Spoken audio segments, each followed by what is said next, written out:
Reporter war against drugs campaign തുടരുന്നു. നമുക്കൊപ്പം റിപ്പോർട്ടർമാർ ചേരുകയാണ്. അഞ്ജലി ശ്രീജിതാരാജ്, ദിലീപ് ദേവസ്യ, ആർ റോഷിപാൽ എന്നിവർ വ്യത്യസ്ത വാർത്തകളുടെ വിശദാംശങ്ങളുമായി ചേരും. ആദ്യം അഞ്ജലിയിലേക്കാണ്. എറണാകുളത്ത് ലഹരിക്കായി വ്യാജ കുറിപ്പടിയുണ്ടാക്കി ഗുളികകൾ വാങ്ങിക്കൂട്ടിയ 2 പേർ അറസ്റ്റിൽ. പറവൂർ സ്വദേശിയായ നിക്സൺ ദേവസ്യ, സനൂപ് വിജയൻ എന്നിവരാണ് പിടിയിലായത്. ഇവരിൽ നിന്ന് ഡോക്ടറുടെ വ്യാജ കുറിപ്പടിയും സീലും പിടിച്ചെടുത്തിരിക്കുന്നു. അഞ്ജലി ശ്രീജിതാരാജാണ് വിശദാംശങ്ങൾ നൽകുന്നത്. അഞ്ജലി, ഈ ഡോക്ടറുടെ കുറിപ്പടിയോട് കൂടിയല്ലാതെ പ്രത്യേകതരം മരുന്നുകളൊന്നും മെഡിക്കൽ ഷോപ്പിൽ നിന്ന് കൊടുക്കില്ലെന്നറിയാം. ഇതൊക്കെ അറിയുന്നത് കൊണ്ട് തന്നെ വ്യാജമായി കുറിപ്പടി ഉണ്ടാക്കുകയാണ്. അങ്ങനെ അറസ്റ്റിലുമായിരിക്കുന്നു ഇവർ. എന്താണ് വിശദാംശങ്ങൾ? അതെ, തീർച്ചയായും രോഹിണി, ഈ നൈട്രോസെപ്പോം എന്ന ഗുളികയാണ് ഇവർ ഈ മെഡിക്കൽ ഷോപ്പിൽ ചെന്ന് ആവശ്യപ്പെട്ടത്. അതായത് ഈ പ്രധാനമായിട്ടും ഇതൊരു സെഡേറ്റീവ് ഡ്രഗാണ്. ആങ്സൈറ്റി, ഇൻസോമാനിയ എന്നിങ്ങനെയുള്ള കടുത്ത മാനസിക രോഗങ്ങൾക്കാണ് ഈ ഗുളിക ഡോക്ടർമാർ എഴുതി നൽകാറുള്ളത്. പക്ഷേ ഇതൊരു ലഹരി മരുന്നായിട്ടും ഇപ്പോൾ വ്യാപകമായിട്ട് ഈ ഗുളിക ഉപയോഗിക്കുന്നുണ്ട്. അതിനുള്ള ഒരു ഉദാഹരണമാണ് ഇന്ന്, അതായത് ഈ പോലീസ് വടക്കൻ പറവൂരിൽ നിന്നും പിടിയിലായ ഈ 2 പേരുടെ കേസ് വെളിപ്പെടുത്തുന്നത്. ഇവർ പറവൂർ ഭാഗത്തുള്ള മിക്ക മെഡിക്കൽ ഷോപ്പിലും ഈ പറവൂർ ഭാഗത്തുള്ള ഡോക്ടറുടെ തന്നെ, അതായത് അദ്ദേഹത്തിന്റെ കുറിപ്പടിയും കൂടാതെ ഈ ഡോക്ടറുടെ തന്നെ സീലും ഒക്കെ വ്യാജമായി നിർമ്മിച്ചാണ് അവർ ഇത്തരത്തിൽ ഈ പലതരത്തിലുള്ള പല സ്ഥലങ്ങളിലുള്ള മെഡിക്കൽ ഷോപ്പിലൊക്കെ ചെന്ന് ഈ ഒരു ഗുളികയ്ക്കായിട്ട് ആവശ്യപ്പെട്ടത്.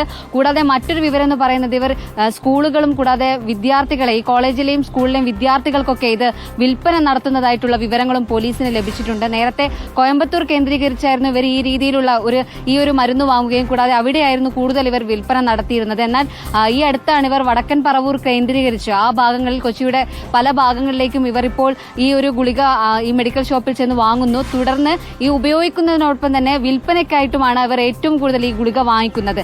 കൂടാതെ ഈ വടക്കൻ പറവൂർ മേഖലകളിലുള്ള മെഡിക്കൽ ഷോപ്പിൽ നിരന്തരം ഇവർ എത്തിച്ചേരാറുണ്ടായിരുന്നു. തുടർന്ന് പോലീസിന് ലഭിച്ചൊരു രഹസ്യ വിവരത്തിന്റെ അടിസ്ഥാനത്തിലായിരുന്നു ഇവർ മുൻകൂട്ടി ഇവിടെ എത്തിച്ചേരുമെന്നൊരു സൂചനയും ലഭിച്ചതിന്റെ അടിസ്ഥാനത്തിൽ പോലീസ് അവിടെ കാത്തുനിന്ന് ഇവരെ പിടികൂടുകയായിരുന്നു. തുടർന്നുള്ള ചോദ്യം ചെയ്യലിലാണ് ഇവർ കൂടുതലും കോയമ്പത്തൂർ ഭാഗത്തായിരുന്നു നേരത്തെ ഇത്തരത്തിൽ ഈ ഒരു ഗുളിക വാങ്ങുകയും കൂടാതെ ഈ രീതിയിൽ കച്ചവടം നടത്തിയതെന്നാണ് പോലീസിന് ഇപ്പോൾ ലഭിച്ചിട്ടുള്ള വിവരം. കൂടാതെ ഈ രീതിയിൽ കൊച്ചിയിലുള്ള വിവിധ മെഡിക്കൽ ഷോപ്പുകളിലും പല ആളുകളും ഇത്തരത്തിൽ ഈ ഒരു മരുന്നിനായിട്ട് ചെല്ലുന്നുണ്ട്. കൂടാതെ ഏറ്റവും പ്രധാനപ്പെട്ട കാര്യം എന്ന് പറയുന്നത്, ഈ ഒരു ഗുളിക കഴിച്ചാൽ വലിയ രീതിയിലുള്ള ശാരീരിക പ്രശ്നങ്ങളും ആളുകൾക്ക് നേരിടാം. അതുകൊണ്ട് തന്നെ ഈ ഡോക്ടറുടെ പ്രിസ്ക്രിപ്ഷൻ ഇല്ലാതെ ഈ ഗുളിക ഒരു മെഡിക്കൽ ഷോപ്പിൽ നിന്നും വാങ്ങിക്കാൻ കഴിയില്ല. അതിനാൽ തന്നെയാണ് ഇവർ ഇത്തരത്തിൽ വ്യാജമായിട്ട് കുറിപ്പടി ഉണ്ടാക്കുകയും കൂടാതെ ഡോക്ടറിന്റെ സീല് വെച്ചുകൊണ്ട്, കൂടുതൽ കുറിപ്പടി മാത്രമല്ല സീലും വ്യാജമായി നിർമ്മിച്ചിരിക്കുകയാണ്. ഇപ്പൊ നമുക്ക് മനസ്സിലാക്കാൻ കഴിയുന്നത്, ലഹരി ഉപയോഗിക്കാനായിട്ടുള്ള, അതായത് ലഹരി മരുന്ന് ലഭിക്കാത്തതിനെ തുടർന്ന് ഇത്തരത്തിൽ ലഹരി വസ്തുക്കൾ കനിയായതോടെയാണ് ഈ ആളുകൾ പുതിയ വഴികൾ തേടി ഇറങ്ങിയിരിക്കുന്നത്.